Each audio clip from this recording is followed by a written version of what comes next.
Hey, everybody. Today we have the fantastic Michael Martin.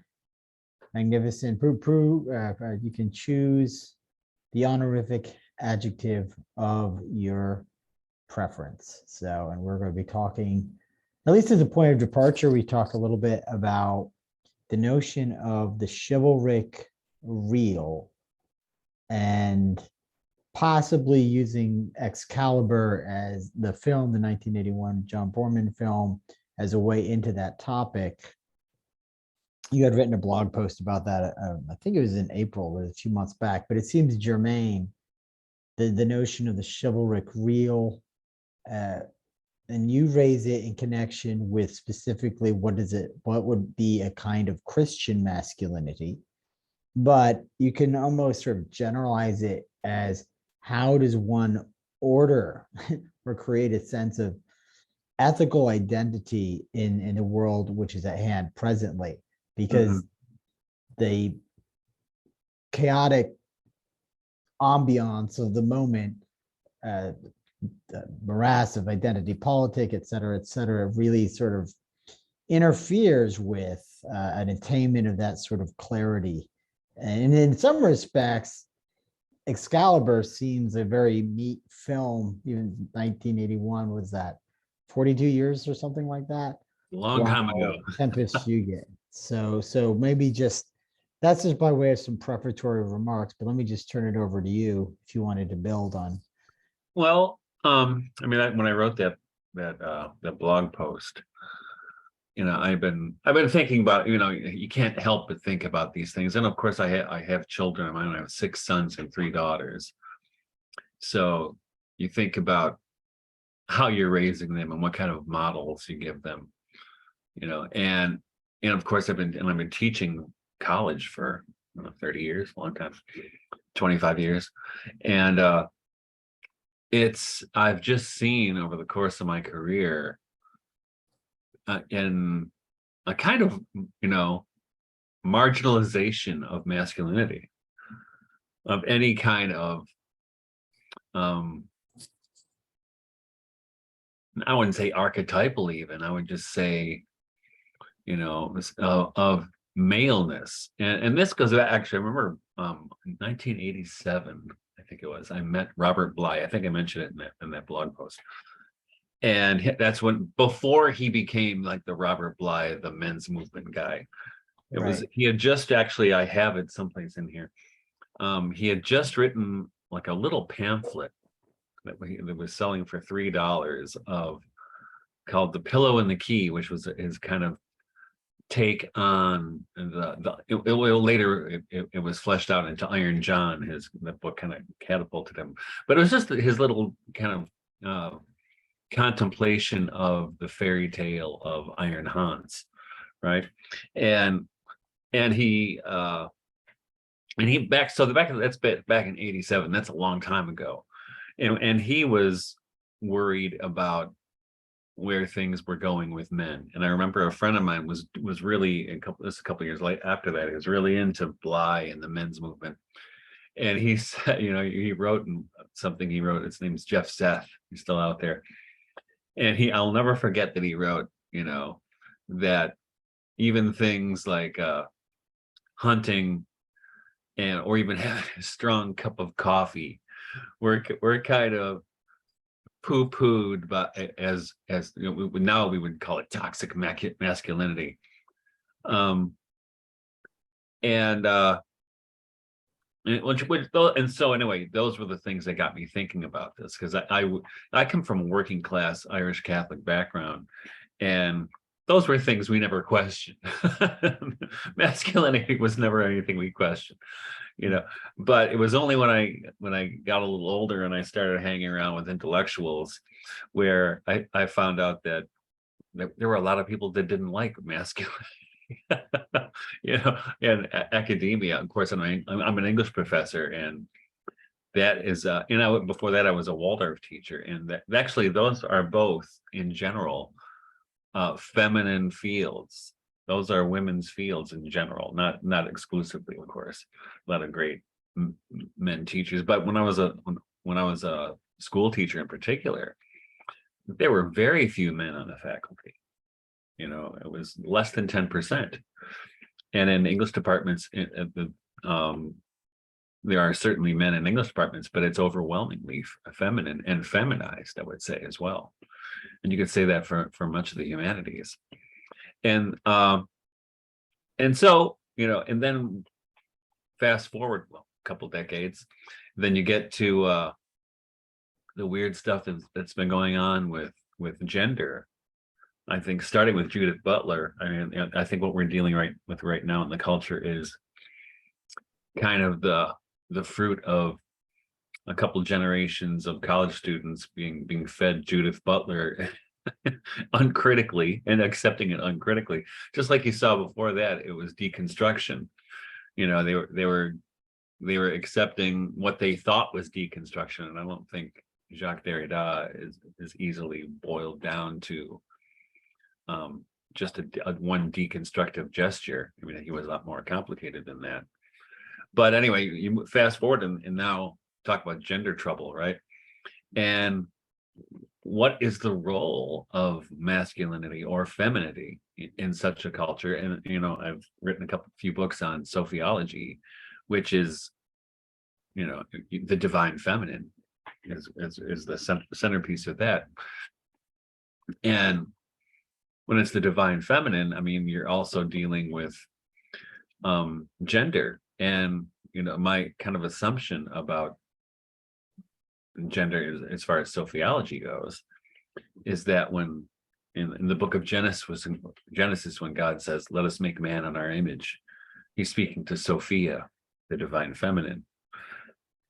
Male and female created he them, right?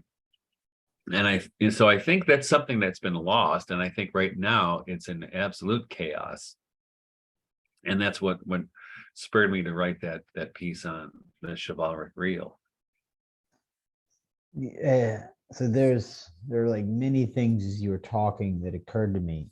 One of which along the lines is the extent to which I think we're suffering from a kind of you have appeals to planks of deconstructionism and certain feminist authors and other kinds of authors like Judith Butler.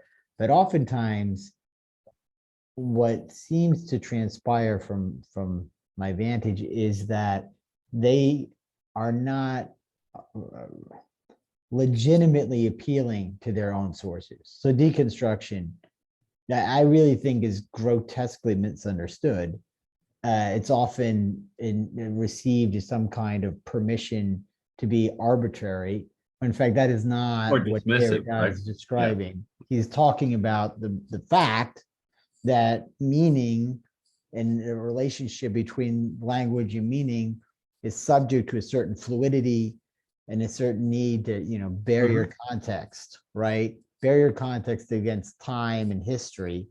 But if you don't take the time to really listen to the text, then you become trapped within this. And similarly, I don't really know Judith Butler well, but I feel like her name is probably invoked more often than not after a fashion that is inconsistent with her own aspirations. But I don't know her that well. But this isn't a trivial point that people want to invoke tradition in a fashion which hasn't really engaged tradition. Not that I necessarily want to, in a deep way, not that I necessarily want to put this at the center of our conversation, but it seems it merits acknowledgement. And that was just one of the things that occurred to me. There are several things. Two other things that occurred to me were that notion of, and just the notion that men and women are different. Okay, so saying that, I'm almost like tempted to blush. What a remarkable assertion. But to posit something like merely ontological difference is considered reactionary. But I just feel that in order to maintain the view, and you can respond to this perhaps initially, that their difference is utterly a fiction of conditioning. I think you have to deny your own experience of men and women. I encounter women and men, and maybe I'm just being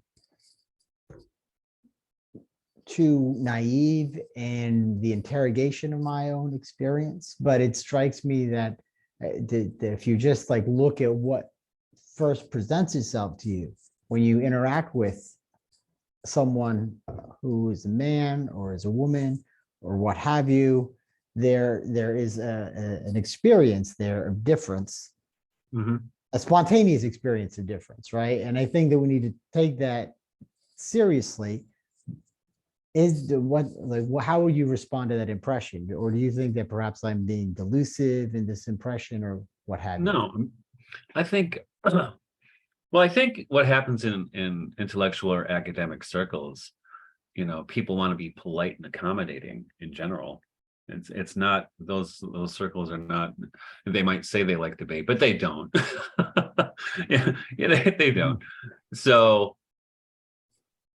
that's where, and it's interesting culturally, that's where you see all the, all that arises from, all the genders on the spectrum, and there's fluidity or whatever it is. That's in those contexts. And then but I'm a farmer. And I have a more immediate experience of gender, at least in animals, than most people do. And they're not interchangeable, trust me. Even a castrated steer or a castrated goat still acts like a male goat. They never become female.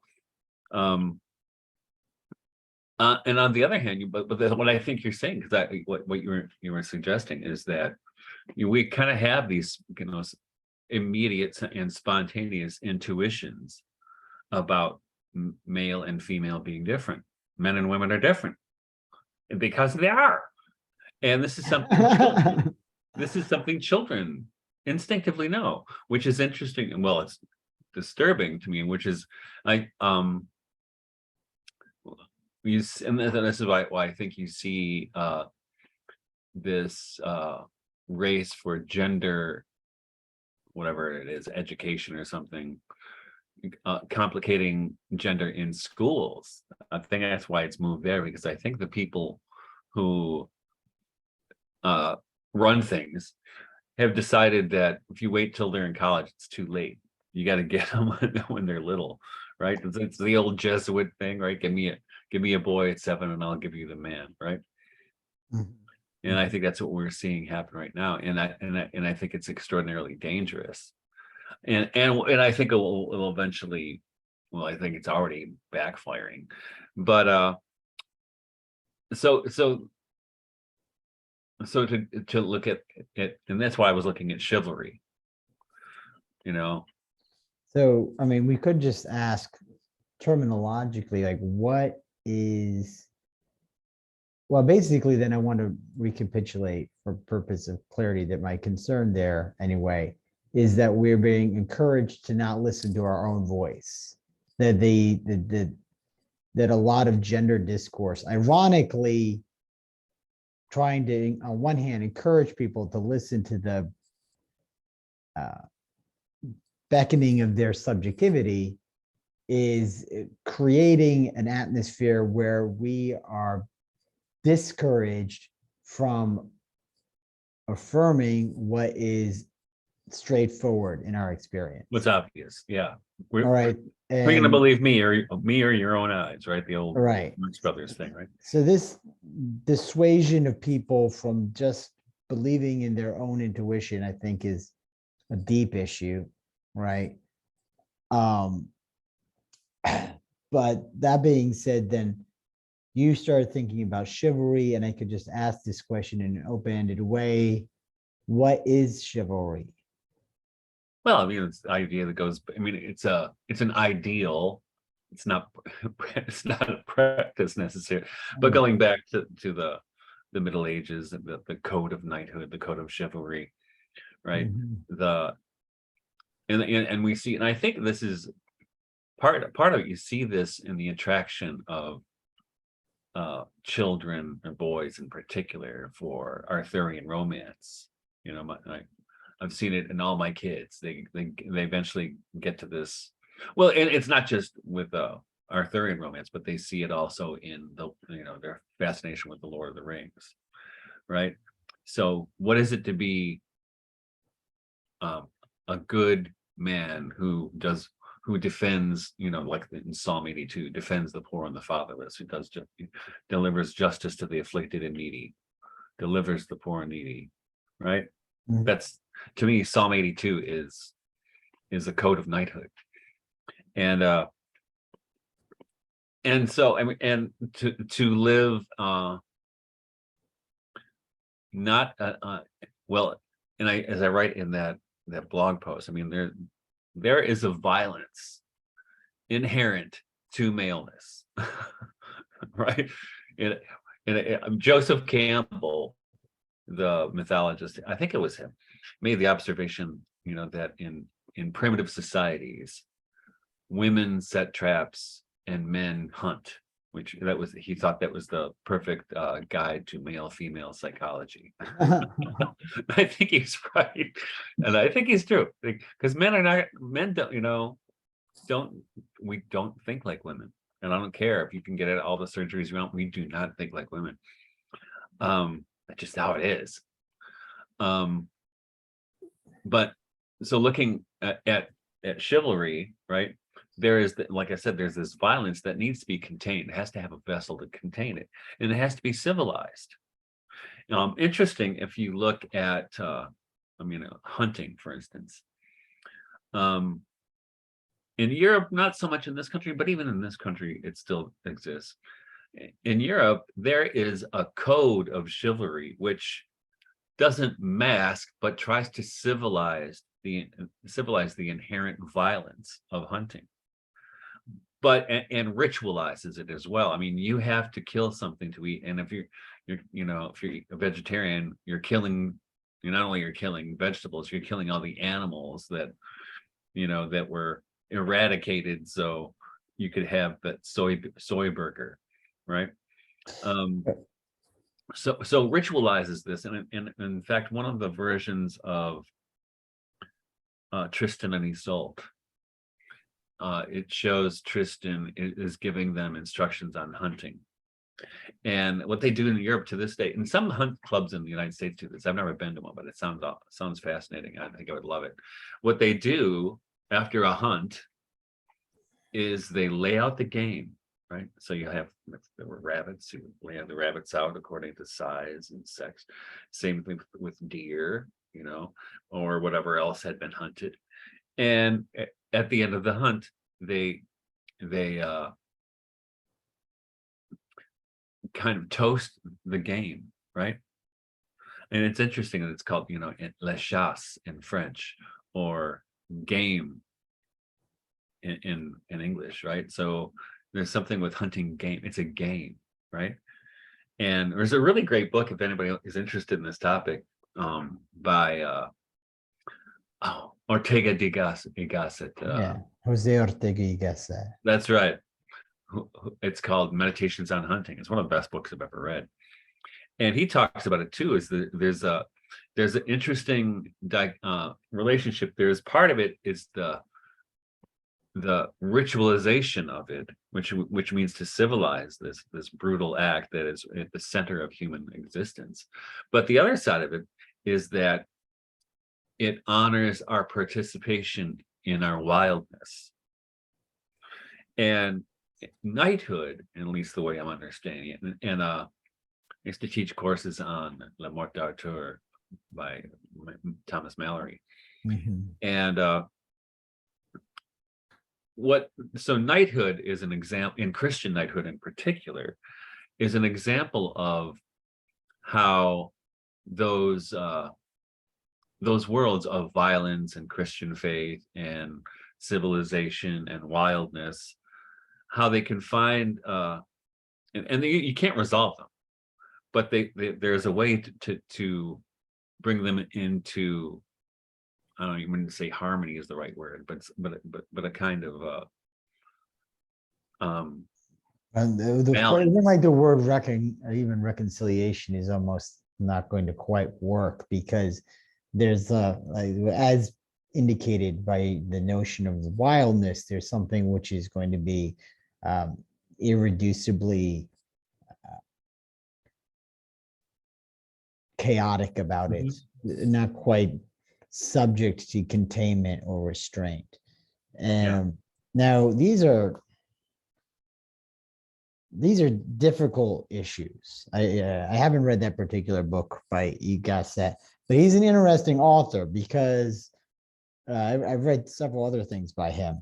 And we can circle back to that in a moment, maybe depending on your familiarity, because he's an author who has, in my view, some very potent critiques of the contemporary moment, probably most famously in The Revolt of the Masses, where he indicates mediocrity and slovenliness as really, you might throw those away as like casual vices, but he like locks in on that as these are indices of decline, because they flow from a forgetfulness of what was involved in creating what we have. That civilization has fruit, but that fruit is built on labor that we are now see recede to oblivion, and this gives rise to lassitude. And that book was written about 100 years ago, wasn't it? I guess so. Now that's almost thing. But the other thing that runs through his work is this thread of sentiment, which would be contemporarily labeled as misogynist. And to be frank, he really is at certain quarters misogynist, but he was an author that also was insistent, perhaps to an excessive degree, on the difference. There's a difference between the masculine and the feminine. Right. Sorry if I'm going on. No, I think you're right, and I think what you see in the particularly in the Grail literature, but also in the Arthurian literature, is the reliance that the masculine and the feminine have on each other. The Grail, I mean, it's just symbolically, it's a very feminine symbol, right? It's the open vessel.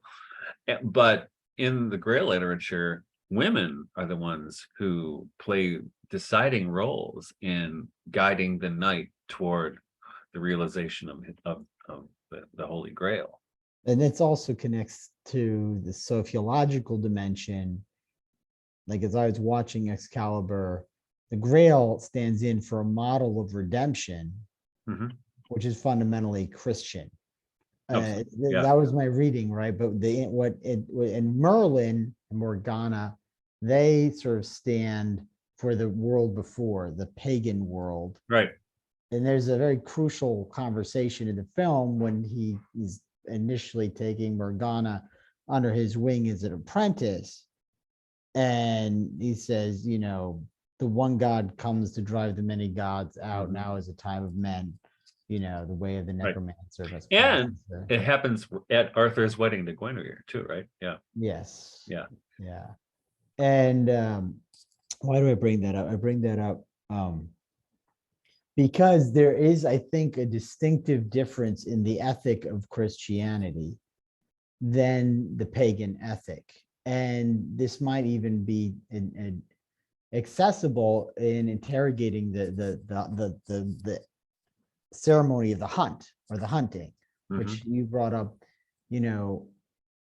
I can see like the mythic appeal of it, but to push back a little, I feel in the same moment that there's something dishonest about members of contemporary civilization going out on a hunt.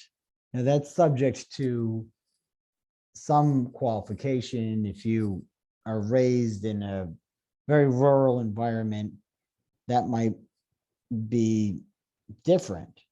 But if you're a child of the American suburb, I have difficulty understanding that appeal.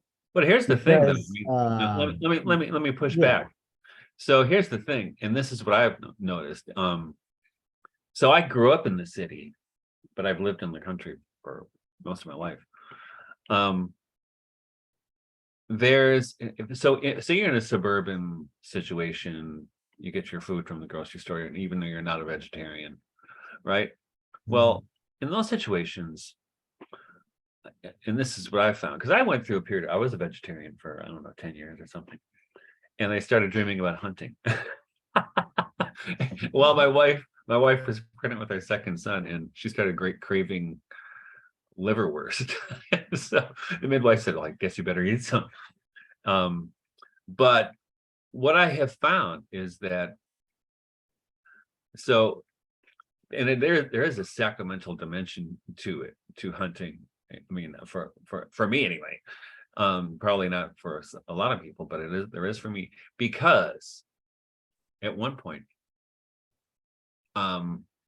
people who don't participate in the death of animals, whether, even though they eat them, or eat, or they participate in the death of animals because they're vegetarians and animals have to be killed so they can eat, is that the killing is outsourced. Right, the unpleasantness of killing is outsourced that way. And and this is what I think is very connected to the Chivalric Real, is that, and this is what I noticed, because I didn't grow up as a farmer, but I've been farming for the last, I don't know, 25 years, is that when you're connected that deeply to the cycle of death and life, you don't take it for granted, right? Right. There is a sacred, it becomes a sacred dimension, and you don't take a life heedlessly, right? You don't waste food, right? There's a different consciousness that comes with that, and I think modernity does that to us. It displaces us from our role in life. I was telling people, how can you do that? How can you? Well, didn't you ever watch The Lion King? About the circle of life. So, I mean, I'm a vegetarian, and I became a vegetarian, and this is just speaking incidentally, right? Precisely because I grant fully that we are displaced, that, I'm like, a beneficiary of grocery stores and so forth. I am displaced from the process of the land. I can't gainsay that point. I find that the notion, however, that you have to, not that you were saying this per se, right? And I don't want to overread what you're saying, but to go and to kill something. By the way, if you're not doing that with a sacramental mentality, then I think that you're already in a relatively indefensible place. Yeah. But I still feel that in the light of the immense abundance of food that can be attained without actually ending the life of an animal, like I agree that you have to be aware of that, but I don't think you have to kill an animal to become aware of it. Yeah. I mean, I didn't, and it could be that this turns on the individual in question, right? Because implicit in my remark is also that you can't just like buy frozen vegetables. You got to get your hands dirty and grow. And you also, but there is a danger. There is a danger in a commitment to vegan or vegetarian vision to lose touch with the reality of death is caught up with life, and to lose touch with that suffering is an ineradicable component to this world. Mhm. So Hold on, I want to grab something, or it's going to take me a second. okay. I thought it was right here, but it's not.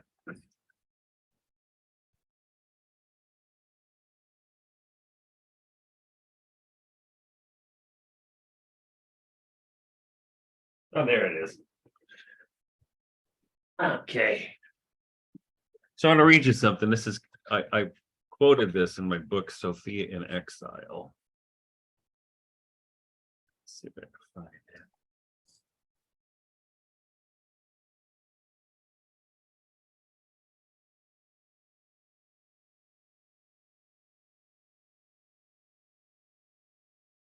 All right.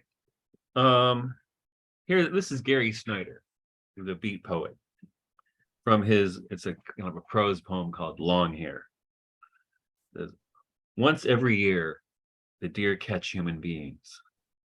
They do various things which irresistibly draw men near them. Each one selects a certain man. The deer shoots the man, who is then compelled to skin it and carry its meat home and eat it.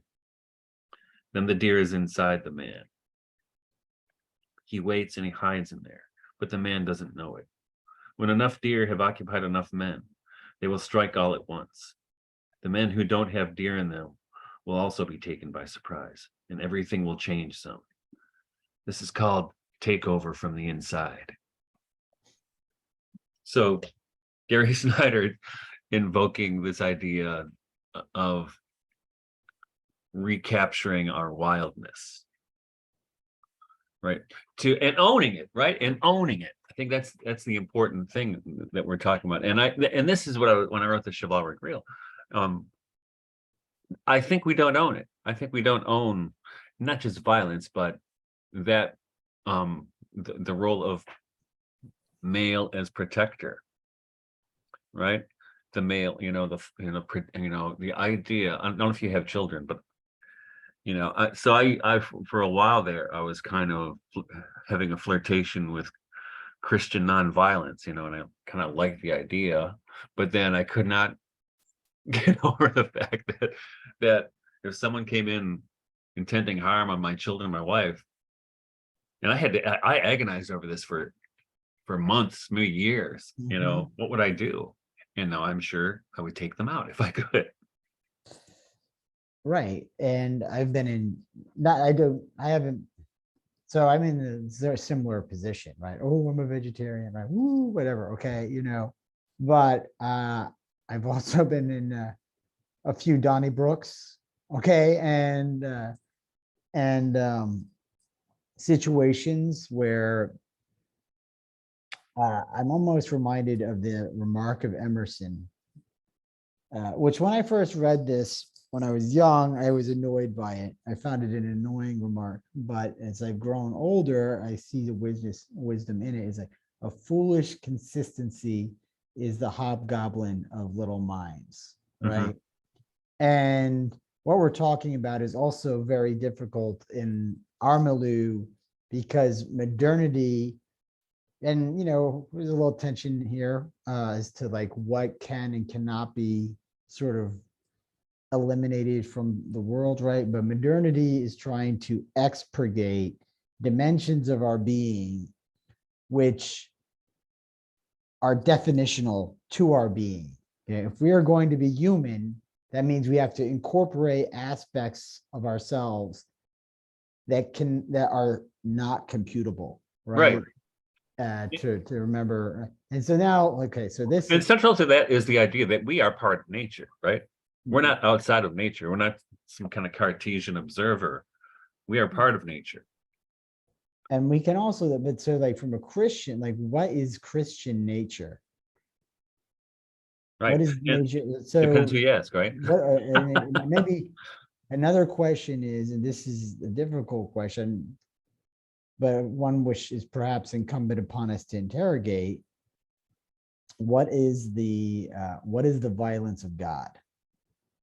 Because that's very sort of sounds very Old Testament, okay? But if God created this world, then there must be some aspect of it flowing forth from the Godhead, as it were. I'm just speaking off the cuff here, and I don't think we like that God in our world. I think we want a bloodless God. And yet this is not the God of Christianity. And what makes it patent that this isn't Christianity is the importance of the incarnation. Mhm. This I'm just sort of Well, responding. the crucifixion is pretty violent. Yes, but does that violence? So the question is that does the violence of the sacrifice? Why did the redemption have to take place through that, right? Yes, that's another way of approaching Mhm. this question. Mhm. And I suppose it's not an answer. I mean, I could like you can't answer that discursively. Yeah, We can try and answer it discursively, but but I don't I don't know if I like I should say what I like about that. What I've always liked about the reason I'm a Christian is here's a God who condescends to participate in human life as it really is, right? Who will take the violence as well, right? Take on the suffering that we all undertake, right? And I don't know where that goes. I don't know. It doesn't justify suffering. I mean, I think about I mentioned it recently to some friends. Maybe it was on a podcast. I can't remember, but I was having drinks with these Catholic high school teachers who were all gung ho about Catholicism, and they were talking about this fair that happens once a year, and some people go to this fair, and apparently they have not really a drinking contest, but beer is involved, and they have like a big tankard of ale or whatever, and they're holding it out at arm's length, and it's maybe it holds a quart of ale, and whoever can hold it the longest wins something, right? And so there's some big dudes, right? With their friend, they're holding it, they're doing fine for 5 minutes, 6 minutes, they start to shake a little bit, 7 minutes, right? And apparently they were telling me that there was this little guy who was holding his out, and so he's holding his thing out, and then on his other hand, he's got his rosary. He's praying the rosary while he's trying to hold this thing up, and he ends up winning. And these guys were like, "Wow, isn't it?" And I'm like, and I said, "Wait, you're telling me God cares more about beer contests than the Holocaust?" Why didn't he do anything but the Holocaust? He lets this guy win this contest. So that's a kind of a caricature of this kind of Christian masculinity I'm trying to come to terms with, right? That's not it, right? Almost, do you know Ernest Hemingway's story "Today is Friday"? I'm sorry, I don't. Well, it's actually uncharacteristic for Hemingway. It takes place in late antiquity. Actually, today was the day of the crucifixion, and what it is, it's these Roman soldiers who were participating in the crucifixion of Jesus, and they're sitting around this tavern. They're saying, he looked good in there. I've never seen him get taken like that. He looked good. It's kind of a Hemingway-esque take on Christianity. But maybe it'd be interesting for your listeners to check out "Today is Friday" by Ernest Hemingway, because he too, I mean, Hemingway's writing really also contends with, the reality of violence and living in the world and things, things happening for no reason, and tragedy, etc. And Now, how do we confront that? And this, of course, this is a guy who was a stretcher bearer in World War I, right? Talk about PTSD. another World War One veteran was Gabriel Marcel. Yeah. And his responsibility was to help parents find their children like that had been killed and so forth. But I invoke Marcel here because his major point of difference with Sartre, or one of his major points of difference with Sartre, and part of this isn't commit him as a Christian, but it's linked to his Christianity, right? Was that in his view, freedom could only be realized with another. That you can never actually realize freedom in isolation. Yeah. Right. And that probably is in the background of what we're discussing here. But let me ask you, to circle around, because what we've hinted at are some of the darker aspects of this question. But as you noted, one thing that's been lost is the notion of the male as protector and provider and so forth, right? And this is obviously the more positive dimension of masculinity.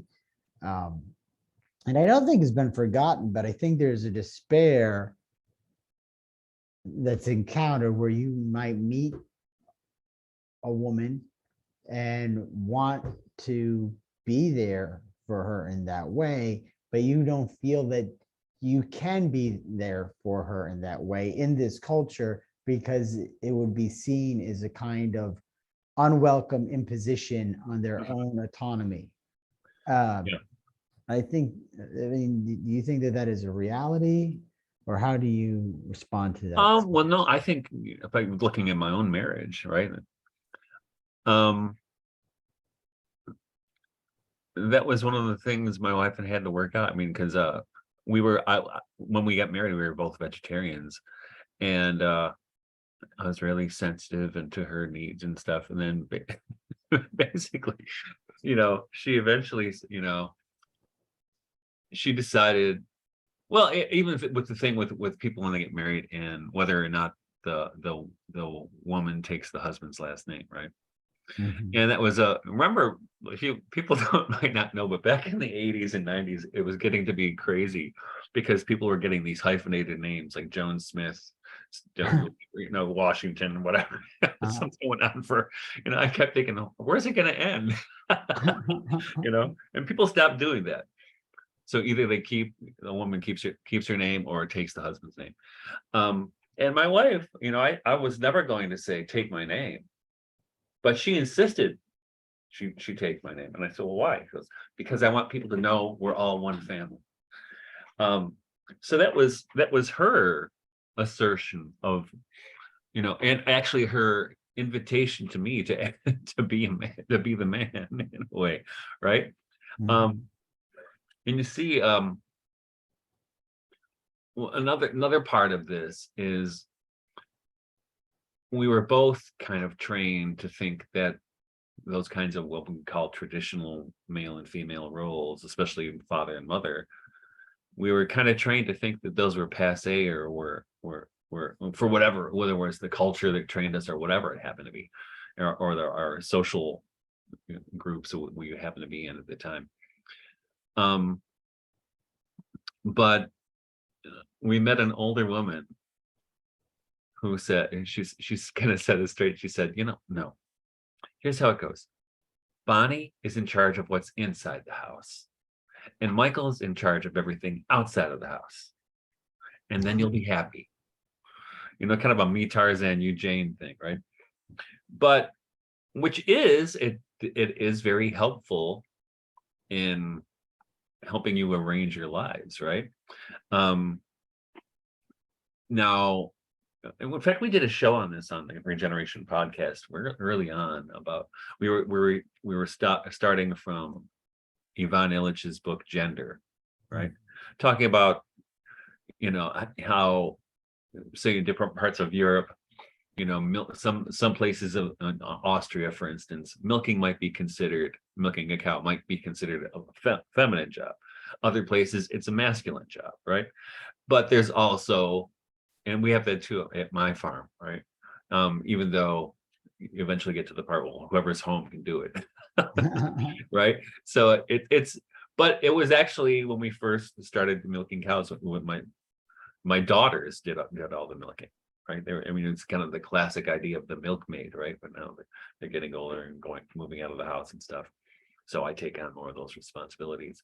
So it's not set in stone, but you do, in a marriage, you take on different roles. You might not want to think about them in terms of male and female, and whether it's traditional or non-traditional, but you do take on different roles, right?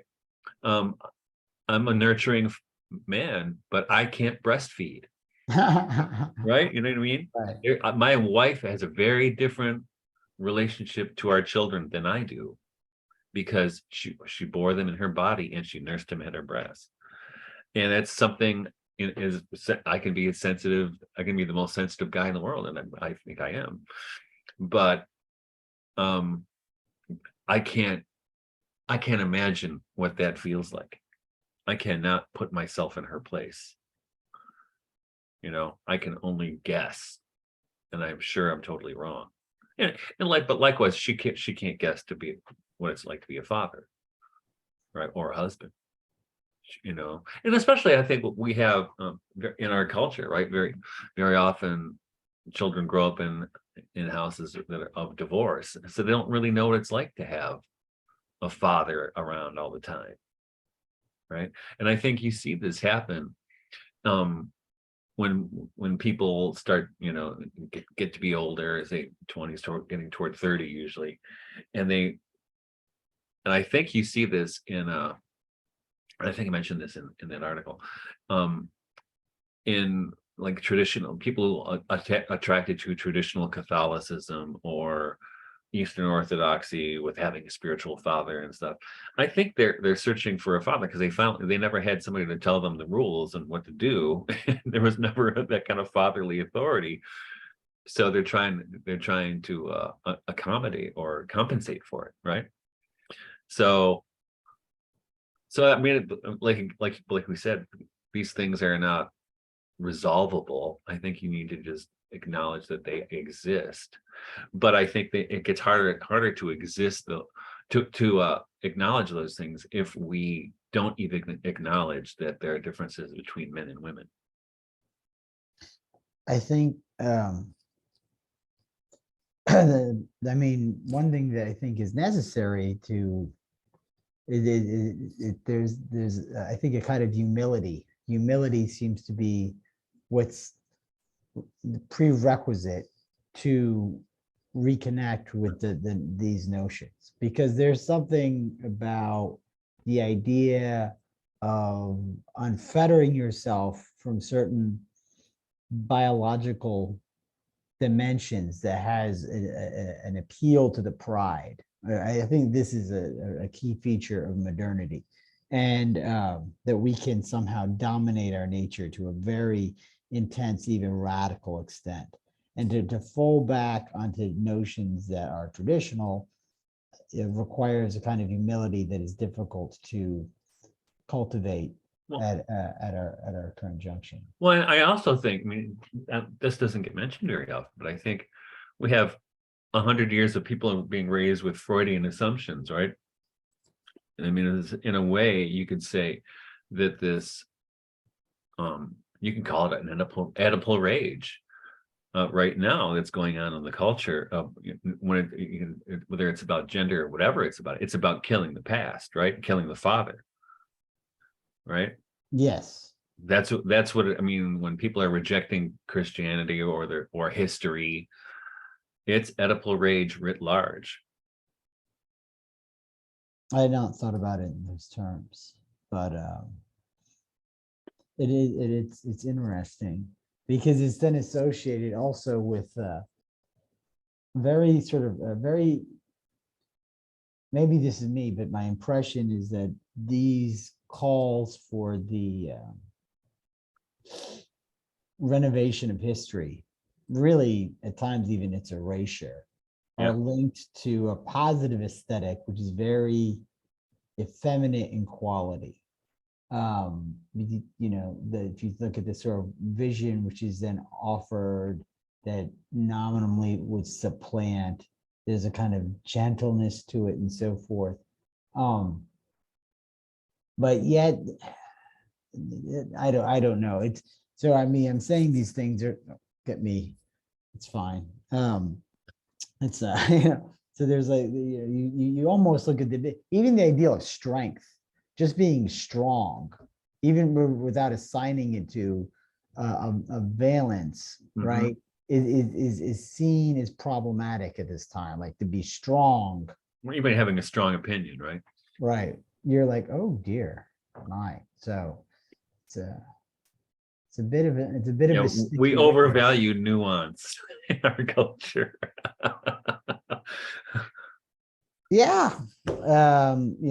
And there's like there's a timidity there's a timidity at hand here, right? There's like a, all right, mistakes are going to be made, and you can't be afraid of them.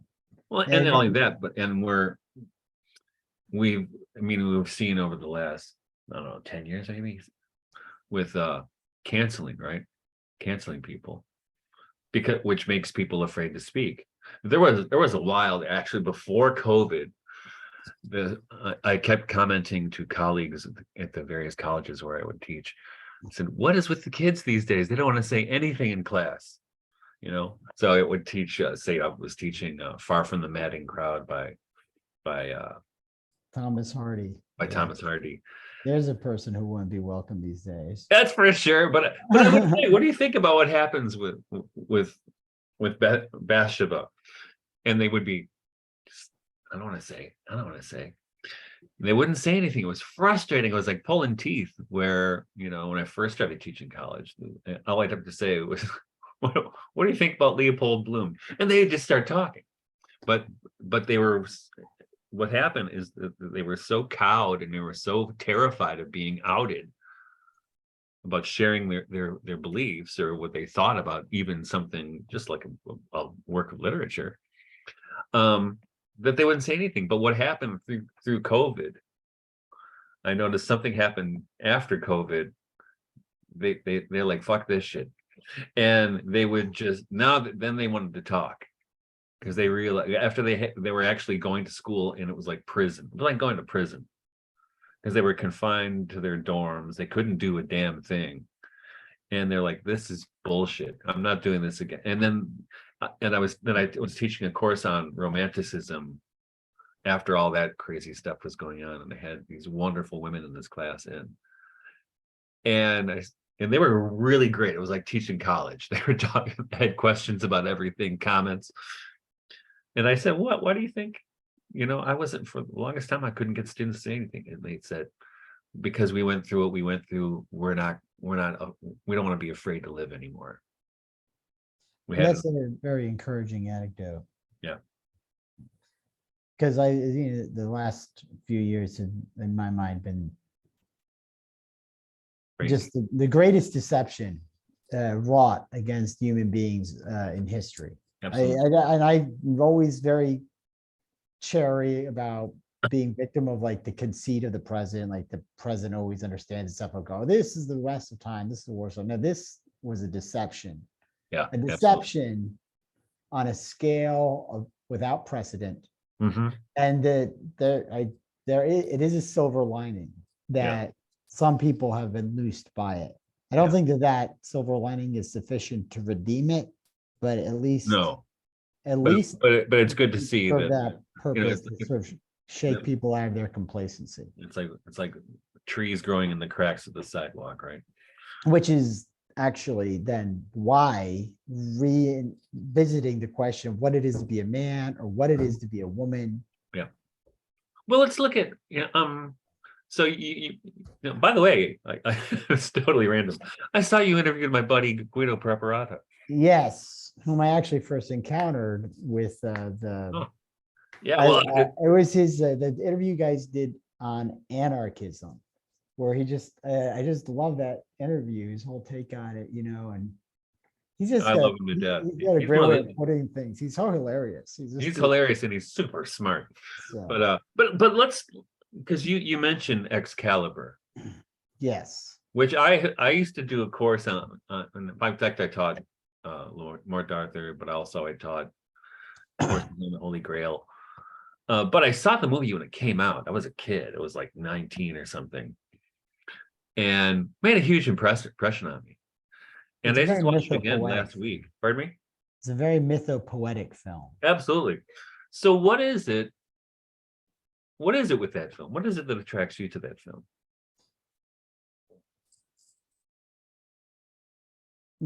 The three elements of the film, which were most significant, well, when I watched it initially and what I found still interesting was Merlin, and the notion of Merlin as part of a world that was falling away, perhaps forevermore, right?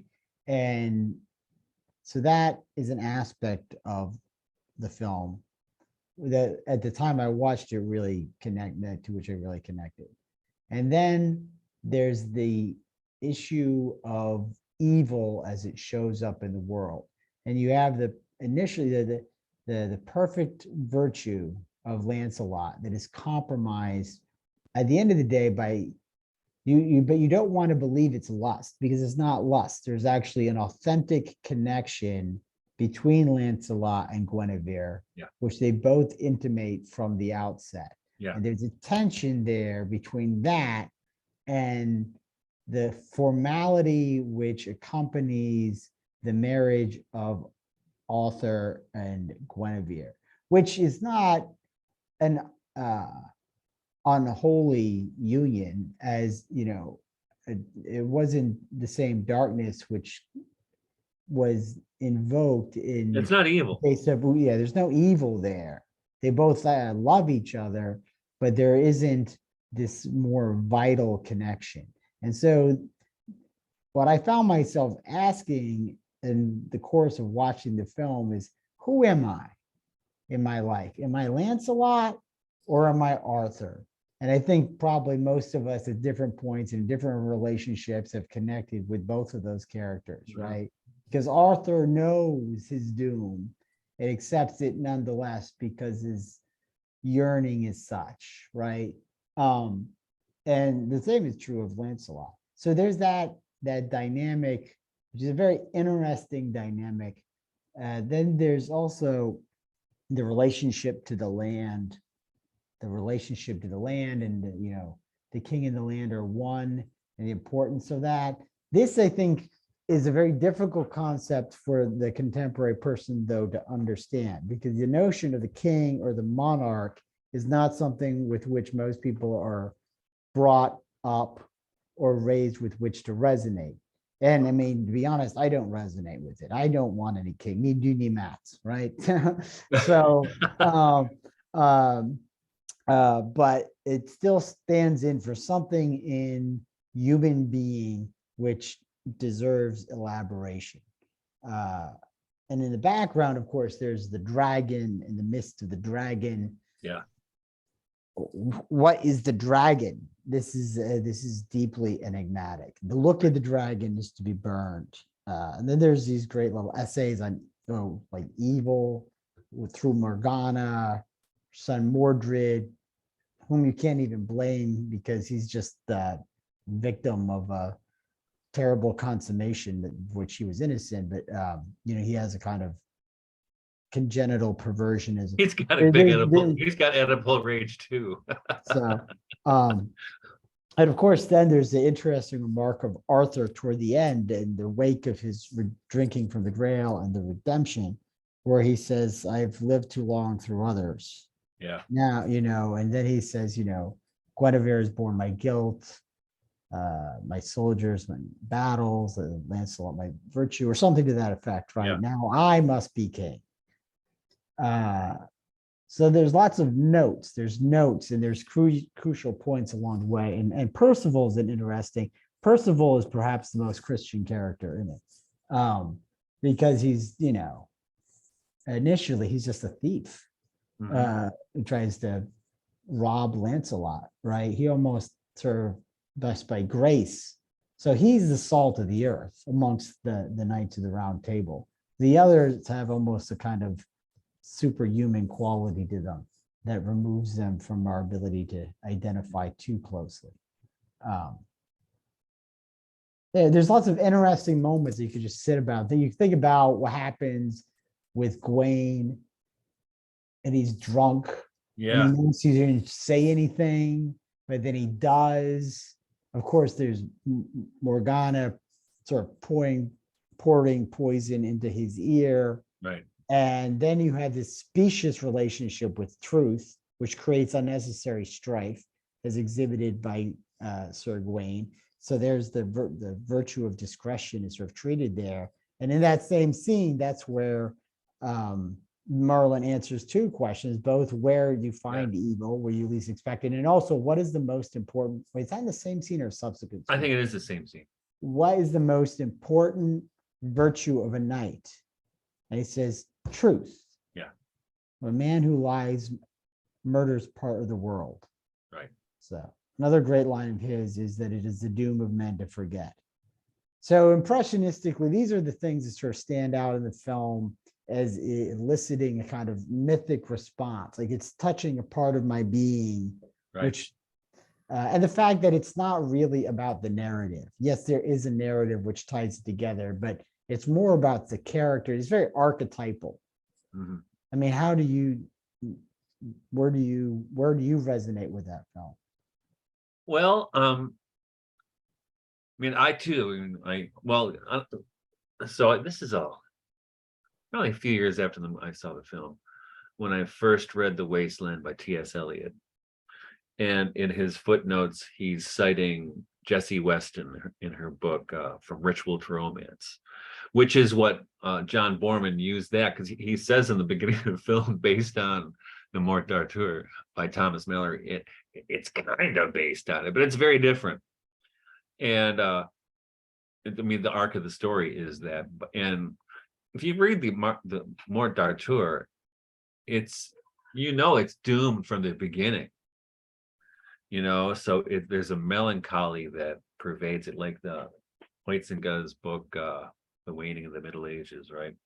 There's a melancholy that pervades everything that happens, and then you have this promise of Camelot, the promise of the once and future king, that gets compromised, by just messy stuff like Morgana, right? Morgana's father is killed in the film, and she has different parentage in the book, but and then Mordred, born from an incestuous union between Morgana and Arthur, which is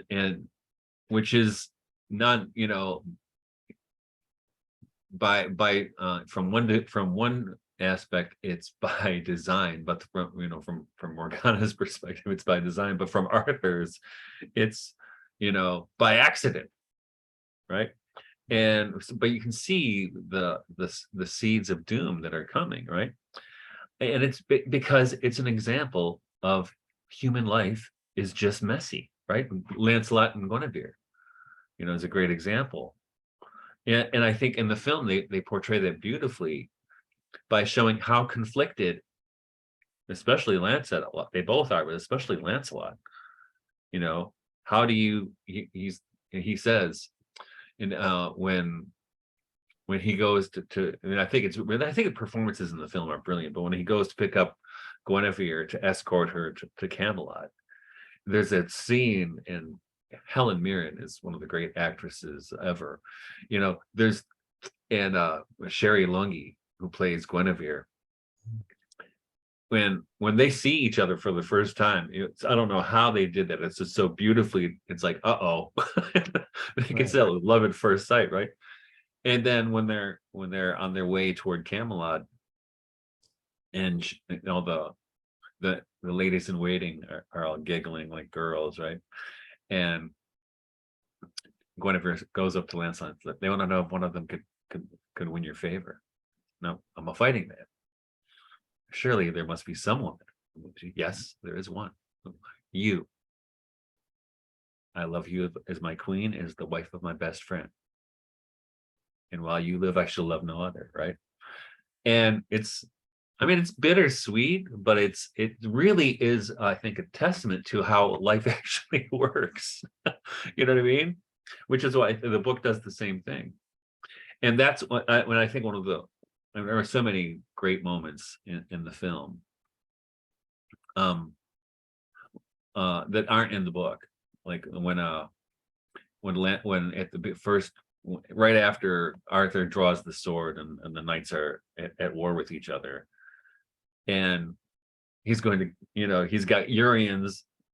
He asks him to swear fealty, and Urien says, a noble knight swear allegiance to a squire? Are you crazy? All right, you're right. You have to knight me, right? That's a beautiful scene. That is a phenomenal scene. That's the And scene where it but then really establishes Arthur's worth. Really. yes, That scene is and then later, I think probably my favorite scene, and one of my favorite scenes, is at the end when Lancelot shows up at the Battle of Camlin, mhm. where and he's just he shows up and starts kicking ass, but then he gets wounded, and then when Arthur comes to him and says, "Forgive," right, and Arthur forgives. So it's very human. I mean, talk about a Christian moment, right? And in both the book and the film, it's not as drawn out in the film, but in the book, Lancelot's love for Guinevere makes him go crazy, and he becomes a religious fanatic for a while. It's a little bit like that in the film. A You little see bit, that yeah. one scene when Percival encounters him. But in the book, after the death of Arthur, Lancelot becomes a priest, right? And Guinevere becomes a nun. And they do show Guinevere as a postulant, at least.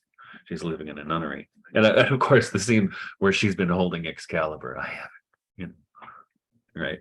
Talk about a Freudian move right there, right? You can have it. Because and the thing is, that's the part that's not in the more darker, the connection of the king and the land. That's come straight from Jessie Weston, and actually she got it from Sir James Fraser in The Golden Bough, which I do love that. I mean, I when I was younger in my 20s, man, I would just go over The Golden Bough, reading all those interesting practices of pagan, not Europe, but also he went to other places as well, showing his thesis about the king and the land are one, right? Which I like that idea quite a bit. I'm a farmer. That's probably part of the reason I'm a farmer, because the king and the land are one, right? Yes, which well, there's also like the one other good scene too, which is perhaps is important. But when Arthur does draw the sword, almost by accident, Yep. then his brother Kay comes, and then I can't remember the character's name, but the man who really essentially raised Arthur at Merlin's Hector. request. Yes, and he said, "Kay, did you draw the sword?" And Kay's like, "Yes." No, like all right, he like does say yes, say no, Arthur. He he wants to lie. He doesn't want Yeah. to, so that was a very human moment. So yeah, no, there's all these little human moments. Because it's and I guess it was originally supposed to be a Lord of the Rings, but it never got made. oh really? Excalibur. That's what I was reading some notes on the film. It was originally John Boorman was supposed to direct a version of Lord of the Rings. Oh, he would have done a nice job. It fell through, and then became Excalibur instead. So there's even in this realm a yoke between those two mythos. So the notion of the king in the Lord of the Rings, right, through Aragon, is also showed. Not just there's other kings. He's just the most important one, right? But we lost touch with that notion of the king. I don't know if that's a bad thing, but the king in the land. Well, what I think we lost though is not because it's not. I mean, it's usually not the way it works out. Because in Shakespeare, the last person you want to be is a king, right? But the idea of, well, I actually mention this to students very often, and actually even before Robert F. Kennedy Jr.'s candidacy for president, I would talk to them about, like when I was a kid, like in grade school, you didn't hear people talk about going into politics. They didn't say that I'm going to go into politics. They would say, I want to go into public service, right? And I mentioned, you saw this with Bobby Kennedy, I think with John, which a vanishing idea of noblesse oblige. Nobody knows what that means. None of my students, almost to a person, have never heard of it. And this idea of, if you have with nobility come obligations, right? That we don't live in our culture. We don't like to think about having obligations. The only major contemporary sort of myth is Spider-Man. Spider-Man, that's the central thesis. With great power comes great responsibility. Mhm. So there are some things in those films, but yeah, noblesse oblige. But you see, when I hear noblesse oblige, I have a tendency to snicker. To me, it just seems like a profound lie. The people who call upon that are just trying to justify their own oppressive disposition. It's a hollow apology for feudalism. So that's how. Well, yeah, I sounds see that, to but my I think it ear. applies to our. But I mean, you look actually the degradation of language and speech over my lifetime. So if you look at political speeches when I was a child, like by John Kennedy or Martin Luther King Jr. or Bobby Kennedy or lots of people, and you look at them, I mean, they're rhetorically. well, there's a famous RFK in the wake of MLK Jr.'s assassination, quoting Aeschylus. Yeah. Right. You could. There's even Reagan after the Challenger disaster, right? Reaching out to challenge. You don't see that even, and that's there's this, like you said, there's this degradation which just seems to accumulate. Right. I'm sorry to interrupt you. Go on. No. And Martha Nussbaum, the philosopher, there's an interview she did, and it made a big impression on me like 30 years ago with Bill Moyers when she was on, I think Nussbaum was probably 29 or 30 when she did it. And she was talking even then about the degradation in language. So this is like 92 or something.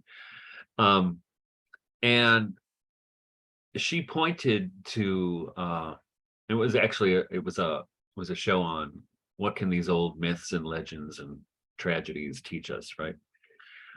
And she was talking about the degradation of language then, and she pointed back to Walt Whitman, who after the death of Lincoln, called him that sweet-souled man, right?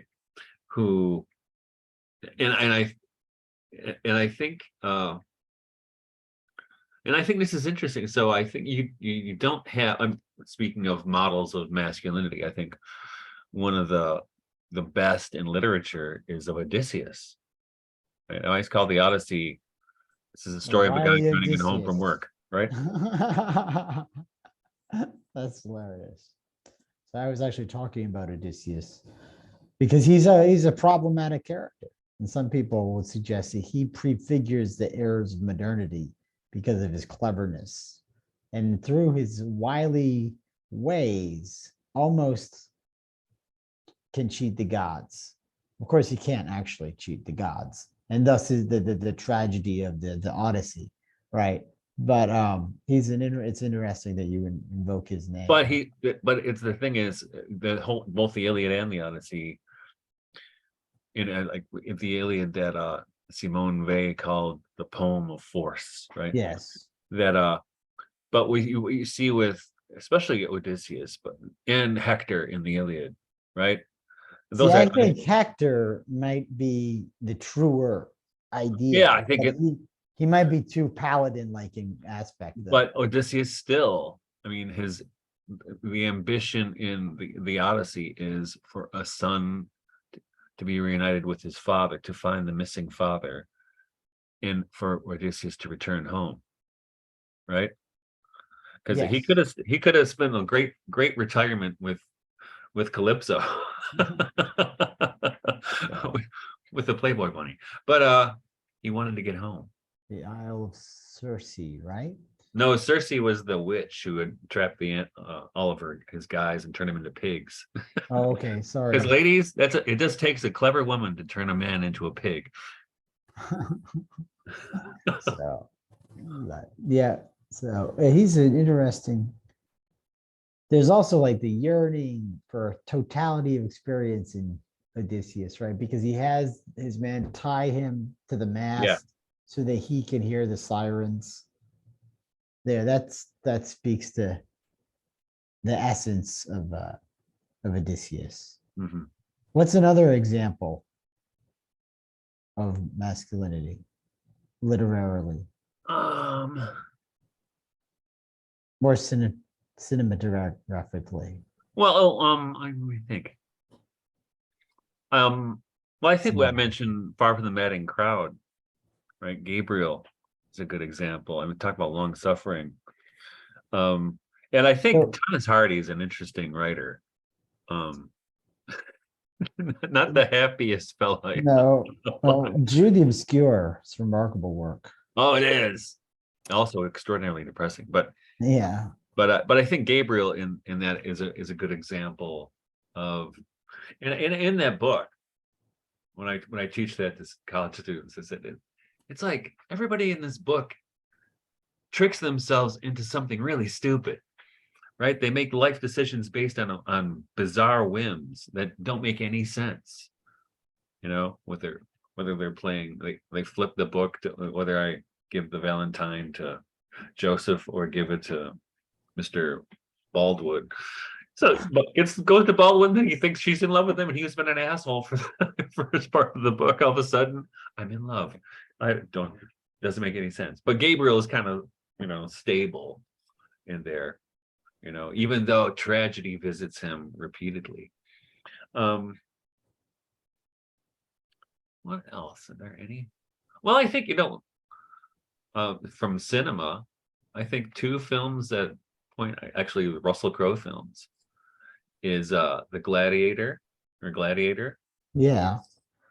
Yeah. Gladiator. I think that depicts a healthy masculinity. And I also the film he did, Cinderella Man. Did you see that? I did see Cinderella Man. And Yeah. there's another, and I don't know if you, another really great Russell Crowe film, though it's not as well known. I don't know if you happen to see it, was The Next 3 Days. I You haven't ever seen. seen?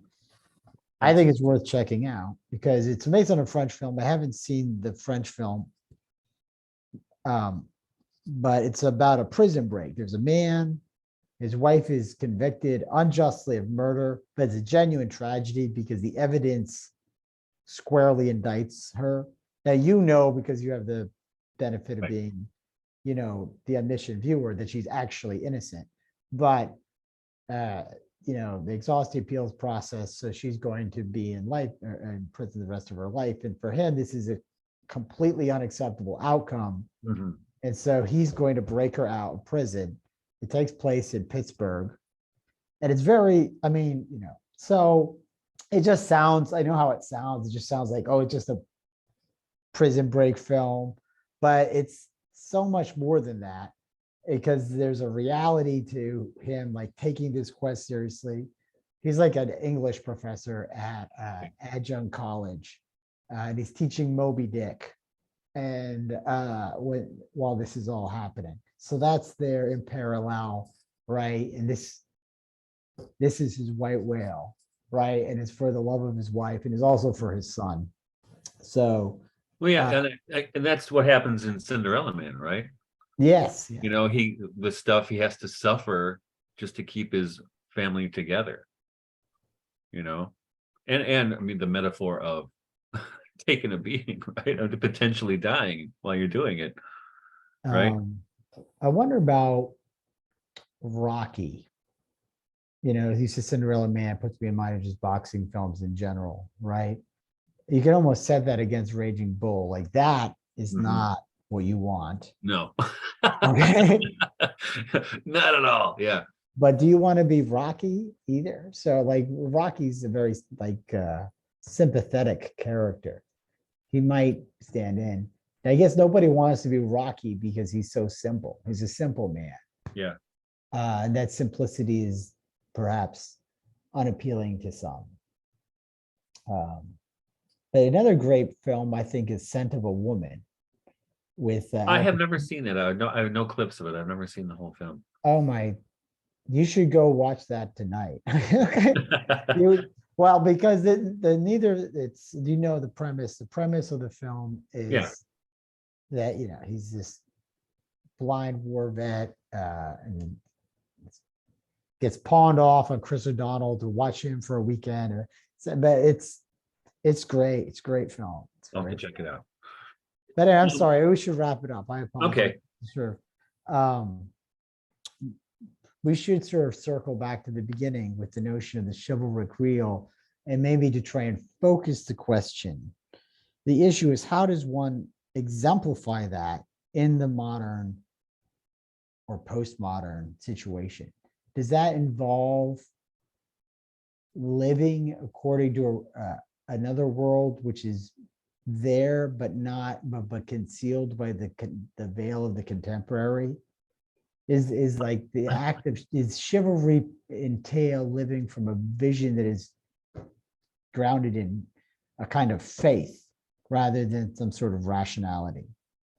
Well, I think it's and I think it doesn't matter whether because we look at Hector or Odysseus, there's still a level of honor and duty that comes with that, right? That doesn't necessarily have anything to do with Christianity. Yeah, it's not specifically Christian. But what I think with the Chivalric Real is it's a kind of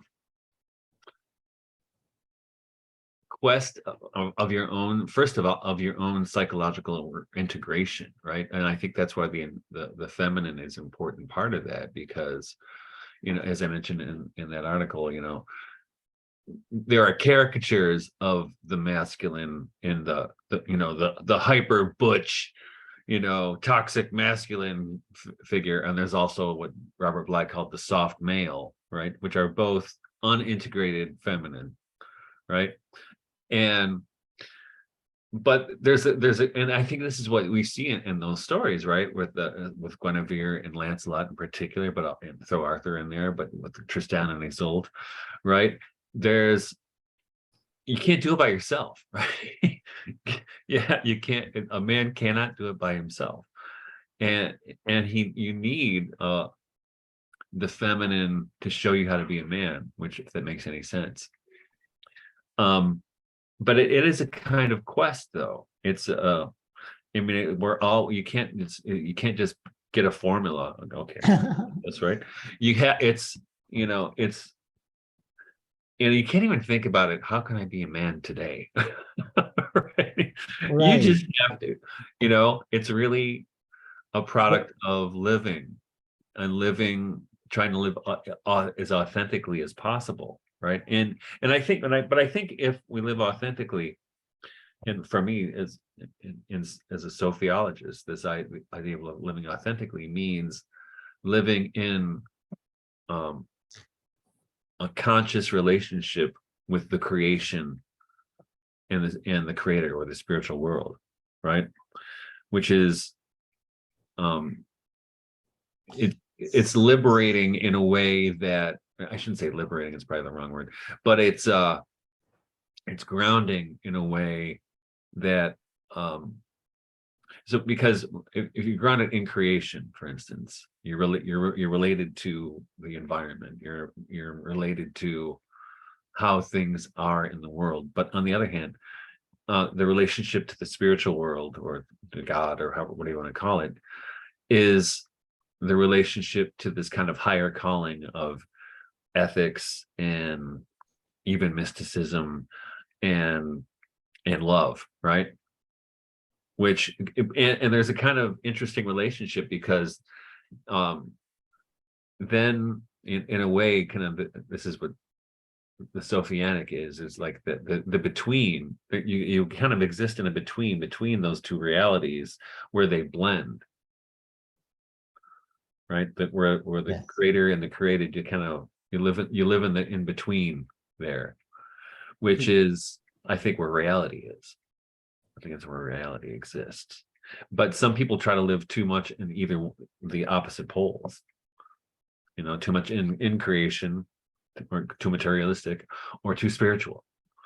So how do you find the between, which I think where you can exist in a healthy way? And then I think the masculine or the feminine arises from that. In which, so in that regard, it arises almost naturally without having to be contrived or even asserted. That's actually fundamental, right? You don't just try to be a man.